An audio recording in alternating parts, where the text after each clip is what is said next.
Hello friends, welcome to your YouTube channel English family 87। So ਸਭ ਤੋਂ ਪਹਿਲਾਂ ਤਾਂ ਜਿੰਨੇ ਵੀ ਸਟੂਡੈਂਟਸ ਨੇ BA ਸਮੈਸਟਰ 2nd ਅਤੇ 4th ਦੇ ਉਹਨਾਂ ਸਾਰੇ ਹੀ ਸਟੂਡੈਂਟਸ ਤੋਂ ਮੈਂ ਮਾਫੀ ਚਾਹੁੰਦਾ ਕਿਉਂਕਿ ਸਮਾਂ ਨਾ ਹੋਣ ਦੇ ਕਾਰਨ ਜਿਹੜੀਆਂ ਉਹਨਾਂ ਦੇ ਯੂਨਿਟਸ ਨੇ Cambridge English grammar in use by Raymond Murphy ਉਹ ਮੈਂ ਅੱਗੇ ਨਹੀਂ ਕਰਵਾ ਪਾਇਆ ਤੇ ਉਹਨਾਂ ਦੇ ਐਗਜ਼ਾਮਸ ਨੇ ਜਿਹੜੇ ਉਹ ਸ਼ੁਰੂ ਹੋ ਗਏ ਨੇ और समा घट होने के कारण अगे जिहड़ियां यूनिट्स ने वो मैं अगे नहीं करवा पाऊँगा बट ग्रैमर दे नाल रिलेटेड उन्होंने मैं कुछ जिहड़े टिप्स ने वो देवांगा जिस दे नाल वो जिहड़ी अपनी ग्रैमर है एग्जाम्स दे विच अच्छी तरह कर सकणगे। कोई प्रॉब्लम नहीं, नंबर तुहानूं अच्छे आ जाणगे। जिस तरह मैं तुहानूं दस्सांगा उस तरह तुसीं फॉलो करना है और उस तरह तुसीं ग्रैमर है जिहड़ी वो करनी है। सो सब तो पहले तो देखो गल करदे हां BA semester 2nd and 4th दोनों ਲਈ 2nd ਅਤੇ 4th दोनों ਦੇ ਲਈ ਹੈ ਇਹ ਕੰਮ ਜੋ ਤੁਸੀਂ ਨੇ ਕਰਨਾ ਹੈ। ਆਪਣੀ ਜਿਹੜੀ Cambridge English grammar in use ਹੈ ਰੈਮੰਡ ਮਰਫੀ ਤੁਸੀਂ ਨੇ ਕਰਨਾ ਕੀ ਹੈ। ਹੁਣ ਜਿੰਨੀਆਂ ਵੀ ਤੁਹਾਨੂੰ ਐਕਸਰਸਾਈਜ਼ਸ ਨੇ ਮੰਨ ਲਓ BA ਸਮੈਸਟਰ 2nd ਦੇ ਵਿੱਚ ਤੁਹਾਨੂੰ 38 ਤੋਂ ਲੈ ਕੇ 68 ਤੱਕ ਨੇ ਐਂਡ ਅੱਗੇ 81 ਤੋਂ ਲੈ ਕੇ 91 ਤੱਕ ਨੇ मे बी शायद और ਜਿਹੜੇ BA ਸਮੈਸਟਰ 4th ਹੈ ਉਸ ਨੂੰ 121 ਤੋਂ ਲੈ ਕੇ आई थिंक 145 ਤੱਕ ਨੇ।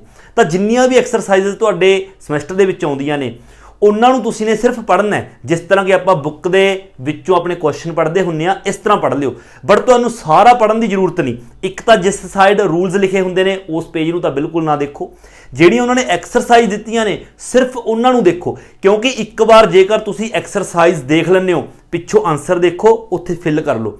आंसर फिल करके वो सारे ਜਿਹੜੇ सेंटेंस ने उन्होंने एक बार पढ़ लो क्योंकि ਆਪਾਂ ਜਦੋਂ ਇੱਕ ਵਾਰ ਪੜ੍ਹ ਕੇ ਜਾਵਾਂਗੇ ਐਗਜ਼ਾਮਸ ਦੇ ਵਿੱਚ ਲਗਭਗ ਸੇਮ ਹੀ ਸੈਂਟੈਂਸ ਤੁਹਾਡੀ ਬੁੱਕ ਦੇ ਵਿੱਚੋਂ ਜਿਹੜੀ ਤੁਹਾਨੂੰ ਹੈਗੀ ਹੈ ਕੈਂਬਰਿਜ ਗ੍ਰਾਮਰ ਆਪਣੀ ਉਸ ਦੇ ਵਿੱਚੋਂ ਸੇਮ ਹੀ ਸੈਂਟੈਂਸ ਆਉਣਗੇ। ਜੇਕਰ ਆਪਣੇ ਇੱਕ ਵਾਰ ਸੈਂਟੈਂਸ ਕੋਈ ਪੜ੍ਹਿਆ ਹੋਵੇਗਾ ਤਾਂ ਆਪਣੇ ਦਿਮਾਗ ਦੇ ਵਿੱਚ ਆਰਾਮ ਨਾਲ ਆ ਜਾਏਗਾ ਕਿ ਇਸ ਦਾ ਆਨਸਰ ਕੀ ਹੈ।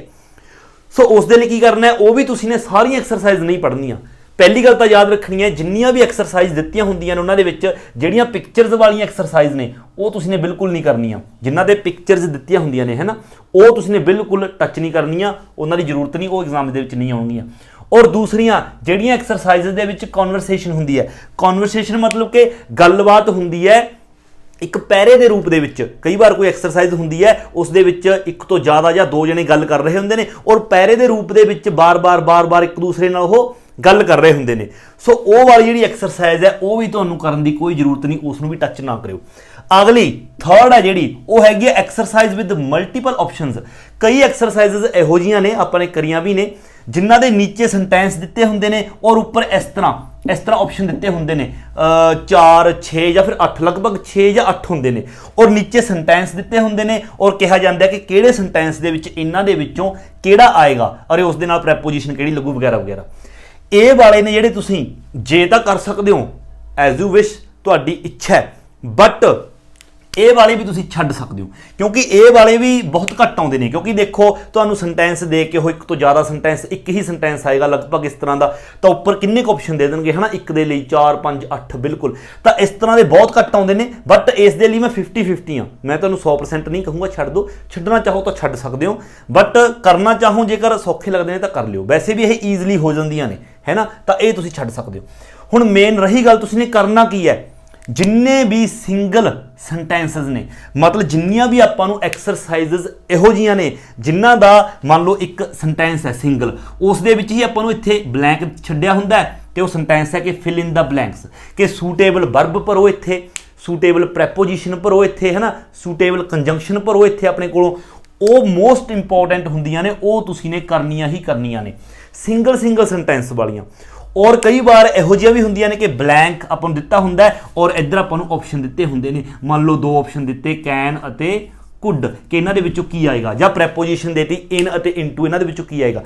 इहो ਜਿਹੇ ਜਿਹੜੇ सेंटेंस ने सिंगल सेंटेंस ਉਹ ਤੁਸੀਂ ਨੇ ਜ਼ਰੂਰ ਕਰਨੇ ਨੇ 100%। ਉਹਨਾਂ ਦੇ ਆਨਸਰ ਦੇਖੋ ਪਿੱਛੋਂ ਅਤੇ ਉਹਨਾਂ ਨੂੰ याद ही कर लो। और दूसरा सिंगल सेंटेंस इहो ਜਿਹੇ भी हुंदे ने जिन्हां दे विच कोई मिसटेक हुंदी है कि तुसीं इस सेंटेंस नूं दोबारा लिखो जो इस दे विच मिसटेक है वो कढ के ਤਾਂ ਆਪਾਂ ਨੇ ਦੁਬਾਰਾ ਉਸ ਨੂੰ ਲਿਖਣਾ ਹੁੰਦਾ ਜਿਹੜੀ ਮਿਸਟੇਕ ਹੁੰਦੀ ਉਹ ਕੱਢ ਦੇਣੀ ਹੈ। ਤਾਂ ਇਹੋ ਜਿਹੇ ਸਿੰਗਲ ਸੈਂਟੈਂਸ ਤੁਸੀਂ ਨੇ ਕਰਨੇ ਹੀ ਕਰਨੇ ਨੇ ਉਹਨਾਂ ਨੂੰ ਇੱਕ ਵਾਰ ਆਪਣੀ ਅੱਖਾਂ ਰਾਹੀਂ ਕੱਢ ਲਓ ਤਾਂ ਐਗਜ਼ਾਮ ਦੇ ਵਿੱਚ ਤੁਸੀਂ ਆਪਣੇ ਆਪ ਲਿਖ ਦੋਗੇ। ਸੋ ਜਿਨ੍ਹਾਂ ਦੇ ਆਪਸ਼ਨ ਹੁੰਦੇ ਨੇ ਦੇਖੋ ਜਿਨ੍ਹਾਂ ਦੇ ਵਿੱਚ ਕੈਨ ਕੁਡ ਆਉਣਾ ਹੈ ਪ੍ਰੈਪੋਜੀਸ਼ਨ ਆਉਣੀ ਹੈ ਉਹ ਤਾਂ ਈਜ਼ੀਲੀ ਯਾਦ ਰਹਿ ਜਾਂਦੇ ਨੇ ਆਪਸ਼ਨ ਤਾਂ ਇੱਕ ਵਾਰ ਪੜ੍ਹੇ ਹੋਣਗੇ ਈਜ਼ੀਲੀ ਯਾਦ ਰਹਿ ਜਾਣਗੇ। ਜਿਹੜੇ ਗਲਤੀ ਕੱਢਣ ਵਾਲੇ ਹੁੰਦੇ ਨੇ ਉਹਨਾਂ ਦੇ ਵਿੱਚ ਥੋੜੀ ਦਿੱਕਤ ਆ ਸਕਦੀ ਹੈ, ਉਹਨਾਂ ਨੂੰ ਤੁਸੀਂ ਇੱਕ ਦੋ ਵਾਰ ਦੇਖੋ ਐਕਸਰਸਾਈਜ਼ਸ ਨੂੰ, ਜ਼ਿਆਦਾ ਐਕਸਰਸਾਈਜ਼ ਨਹੀਂ ਹੋਣਗੀਆਂ ਕਿਉਂਕਿ ਹਰ ਇੱਕ ਯੂਨਿਟ ਦੇ ਵਿੱਚ ਲਗਭਗ ਪਿਕਚਰ ਵਾਲੀ ਹੈ ਨਾ, ਕਨਵਰਸੇਸ਼ਨ ਜਾਂ ਫਿਰ ਇਸ ਤਰ੍ਹਾਂ ਮਲਟੀਪਲ ਆਪਸ਼ਨ ਵਾਲੀ ਹੁੰਦੀ ਹੀ ਹੁੰਦੀ ਹੈ। ਜਿਹੜੀ ਸਿੰਗਲ ਸੈਂਟੈਂਸ ਵਾਲੀ ਹੁੰਦੀ ਉਹ ਲਗਭਗ ਇੱਕ ਜਾਂ ਦੋ ਕਿਸੇ ਦੇ ਵਿੱਚ ਹੁੰਦੀਆਂ ਨੇ, ਤਾਂ ਉਹ ਤੁਸੀਂ ਨੇ ਈਜ਼ੀਲੀ ਕਰ ਲੈਣੀਆਂ ਨੇ। ਔਰ ਕਨਵਰਸੇਸ਼ਨ ਵਾਲੀ ਤੁਸੀਂ ਨੇ ਕਰਨੀ ਕਿਹੜੀ ਹੈ, ਜਿਹੜੀ ਇੰਡੀਪੈਂਡੈਂਟ ਕਨਵਰਸੇਸ਼ਨ ਹੋਵੇ। ਇੰਡੀਪੈਂਡੈਂਟ ਕਿਸ ਤਰ੍ਹਾਂ, ਮੰਨ ਲਓ ਕਈ ਸੈਂਟੈਂਸ ਇਹੋ ਜਿਹੇ ਹੁੰਦੇ ਨੇ ਵੀ ਇਸ ਤਰ੍ਹਾਂ ਨੰਬਰ 1 ਪਾ ਕੇ ਏ, ਇੱਥੇ ਏ ਬੋਲ ਰਿਹਾ ਹੈ, ਏ ਨੇ ਕੁਝ ਕਿਹਾ, ਫਿਰ ਇੱਥੇ ਬੀ ਨੇ ਕੁਝ ਆਨਸਰ ਦਿੱਤਾ, ਉਹਨਾਂ ਆਪਸ ਦੇ ਵਿੱਚ ਉਹਨਾਂ ਦਾ ਹੀ ਆਨਸਰ ਹੁੰਦਾ ਹੈ, ਤਾਂ ਸਿੰਗਲ ਇਹੋ ਜਿਹੇ ਕਰਨੀਆਂ ਨੇ। ਤਾਂ ਅੱਗੇ ਦੋ ਮਤਲਬ ਸੈਕੰਡ ਸੈਂਟੈਂਸ ਹੁੰਦਾ, ਉਹਦੇ ਵਿੱਚ ਵੀ ਏ ਅਤੇ ਬੀ ਆਪਸ ਦੇ ਵਿੱਚ ਬੋਲ ਰਹੇ ਹੁੰਦੇ ਨੇ, ਗੱਲ ਕਰ ਰਹੇ ਹੁੰਦੇ ਨੇ ਕਿ ਸੈਂਟੈਂਸ ਨੂੰ ਕਰੈਕਟ ਕਰੋ। ਤਾਂ ਉਹੋ ਜਿਹੇ ਸੈਂਟੈਂਸ ਤੁਸੀਂ ਨੇ ਜ਼ਰੂਰ ਕਰਨੇ ਨੇ। ਜਾਂ ਫਿਰ ਕੋਈ ਸੈਂਟੈਂਸ ਇਨਕੰਪਲੀਟ ਹੁੰਦਾ ਉਸ ਨੂੰ ਕੰਪਲੀਟ ਕਰੋ, ਇਹੋ ਜਿਹੇ ਸੈਂਟੈਂਸ ਹੁੰਦੇ ਨੇ। ਤਾਂ ਇਹੋ ਜਿਹੀਆਂ ਐਕਸਰਸਾਈਜ਼ ਤੁਸੀਂ ਨੇ ਜ਼ਰੂਰ ਕਰਕੇ ਆਉਣੀਆਂ ਨੇ। ਸੋ ਇਹ ਗੱਲ ਤੁਸੀਂ ਨੇ ਖਾਸ ਧਿਆਨ ਰੱਖਣਾ ਹੈ। ਸੌਰੀ, ਇੱਕ ਤਾਂ ਤੁਸੀਂ ਨੇ ਪਿਕਚਰਸ ਵਾਲੀਆਂ ਛੱਡ ਦੇਣੀਆਂ ਨੇ, ਜੇਕਰ ਕੋਈ ਕਨਵਰਸੇਸ਼ਨ ਪੈਰੇ ਦੇ ਰੂਪ ਦੇ ਵਿੱਚ ਆ ਰਹੀ ਹੈ ਛੱਡ ਦੇਣੀ ਹੈ, ਮਲਟੀਪਲ ਆਪਸ਼ਨ ਵਾਲੀ ਛੱਡ ਦੇਣੀ ਹੈ। ਸਿਰਫ ਤੁਸੀਂ ਨੇ ਸਿੰਗਲ ਸੈਂਟੈਂਸ ਵਾਲੀਆਂ ਦੇਖੋ, ਜਾਂ ਫਿਰ ਇਸ ਤਰ੍ਹਾਂ ਦੀ ਜਿਹੜੀ ਹੁੰਦੀ ਹੈ, ਜਿਹੜੀ ਮੈਂ ਤੁਹਾਨੂੰ ਦੱਸਿਆ ਏ ਅਤੇ ਬੀ ਸਿਰਫ ਬੋਲ ਰਹੇ ਨੇ, ਉਸ ਤਰ੍ਹਾਂ ਦੀਆਂ ਐਕਸਰਸਾਈਜ਼ਸ ਕਰੋ। ਪਿੱਛੋਂ ਆਨਸਰ ਦੇਖੋ, ਆਨਸਰ ਲਿਖ ਲਓ ਪਹਿਲਾਂ ਹੀ, ਔਰ ਆਨਸਰ ਲਿਖ ਕੇ ਇੱਕ ਵਾਰ ਉਹਨਾਂ ਨੂੰ ਪੜ੍ਹ ਲਓ, ਤਾਂ ਈਜ਼ਲੀ ਤੁਹਾਡੇ ਯਾਦ ਰਹਿ ਜਾਣਗੀਆਂ। ਔਰ ਅਗਲੀ ਗੱਲ, ਤੁਹਾਨੂੰ ਆਪਸ਼ਨ ਵੀ ਆਏਗੀ। ਮੰਨ ਲਓ 2 ਸੈਕਸ਼ਨ ਆਉਣਗੇ ਆਪਣੇ ਸੈਕੰਡ ਸਮੈਸਟਰ ਦੇ ਵਿੱਚ, 12 ਚੋਂ 8 ਕਰਨੇ ਹੋਣਗੇ, ਅਗਲੇ ਹੀ 12 ਚੋਂ 8 ਕਰਨੇ ਹੋਣਗੇ। ਮੰਨ ਲਓ 4 ਸੈਂਟੈਂਸ ਦੇ ਤੁਹਾਨੂੰ ਆਪਸ਼ਨ ਹੈ। ਇਸ ਲਈ ਜੇਕਰ ਕੁਝ ਕੁ ਐਕਸਰਸਾਈਜ਼ਸ ਰਹਿ ਵੀ ਜਾਣਗੀਆਂ, ਜਿਹੜੀਆਂ ਐਕਸਰਸਾਈਜ਼ ਤੁਹਾਨੂੰ ਲੱਗਦਾ ਕਿ ਬਹੁਤ ਜ਼ਿਆਦਾ ਟਫ ਹੈ ਨਾ, ਤਾਂ ਉਹ ਤੁਸੀਂ ਨੇ 2-4 ਐਕਸਰਸਾਈਜ਼ ਤੁਸੀਂ ਛੱਡ ਵੀ ਸਕਦੇ ਹੋ ਦੋਏ ਪਾਰਟਾਂ ਦੇ ਵਿੱਚੋਂ। ਇਸੇ ਤਰ੍ਹਾਂ 4th ਸਮੈਸਟਰ ਦੇ ਵਿੱਚ ਵੀ ਤੁਹਾਨੂੰ ਵੀ 25 ਦੇ ਵਿੱਚੋਂ ਤੁਸੀਂ ਨੇ ਆਈ ਥਿੰਕ 20 ਕਰਨੇ ਹੋਣਗੇ, 5 ਤੁਹਾਨੂੰ ਆਪਸ਼ਨ ਹੋਏਗੀ, ਤਾਂ ਲਗਭਗ ਤੁਸੀਂ 3-4 ਐਕਸਰਸਾਈਜ਼ ਤੁਸੀਂ ਵੀ ਛੱਡ ਸਕਦੇ ਹੋ। ਬਟ ਇੱਕ ਗੱਲ ਮੈਂ ਦੁਬਾਰਾ ਬਾਰ-ਬਾਰ ਕਹਿ ਰਿਹਾ, ਜਿਹੜੇ ਸਿੰਗਲ ਸੈਂਟੈਂਸ ਵਾਲੇ ਹੋਣਗੇ ਉਹ ਜ਼ਰੂਰ ਲਾਜ਼ਮੀ ਆਉਣਗੇ, 100% ਆਉਣਗੇ। ਤਾਂ ਇਹੋ ਜਿਹੇ ਜਿਹੜੇ ਸੈਂਟੈਂਸ ਨੇ ਉਹਨਾਂ ਨੂੰ ਤੁਸੀਂ ਨੇ ਨਹੀਂ ਛੱਡਣਾ, ਉਹ ਤੁਸੀਂ ਨੇ ਕਰਨੇ ਹੀ ਕਰਨੇ ਨੇ। ਸੋ ਇਸ ਤਰ੍ਹਾਂ ਪੇਪਰ ਦੇ ਵਿੱਚ ਤੁਸੀਂ ਵਧੀਆ ਨੰਬਰ ਲੈ ਸਕੋਗੇ, ਕੋਈ ਪ੍ਰੋਬਲਮ ਨਹੀਂ। ਬਾਕੀ ਮੇਰੇ ਵੱਲੋਂ ਆਲ ਦਾ ਬੈਸਟ ਸਾਰਿਆਂ ਨੂੰ। ਔਰ ਮੈਂ ਦੁਬਾਰਾ ਫੇਰ ਸਾਰੇ ਹੀ ਸਟੂਡੈਂਟਸ ਤੋਂ ਮਾਫੀ ਚਾਹੁੰਦਾ ਕਿ ਸਮੇਂ ਦੀ ਕਮੀ ਦੇ ਕਾਰਨ ਮੈਂ ਤੁਹਾਨੂੰ ਅੱਗੇ ਯੂਨਿਟਸ ਨੇ ਜਿਹੜੀਆਂ ਨਹੀਂ ਕਰਵਾ ਪਾਇਆ। ਇਸ ਤੋਂ ਜਿਹੜੇ ਨੈਕਸਟ ਸਮੈਸਟਰਸ ਹੋਣਗੇ ਉਹਨਾਂ ਦੇ ਵਿੱਚ ਕੋਸ਼ਿਸ਼ ਕਰਾਂਗੇ ਤੁਹਾਡਾ ਸਾਰਾ ਸਿਲੇਬਸ ਹੈ ਜਿਹੜਾ ਉਹ ਕੰਪਲੀਟ ਕਰਵਾ ਦਿੱਤਾ ਜਾਵੇ।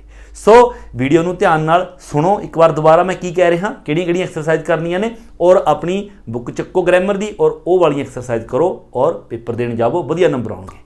ਸੋ ਇਸ ਵੀਡੀਓ ਵਿੱਚ ਫਿਲਹਾਲ ਇੰਨਾ ਹੀ, ਮਿਲਦੇ ਹਾਂ ਅਗਲੀ ਵੀਡੀਓ ਲੈ ਕੇ, ਉਦੋਂ ਤੱਕ ਦਿਓ ਇਜਾਜ਼ਤ। Thank you so much.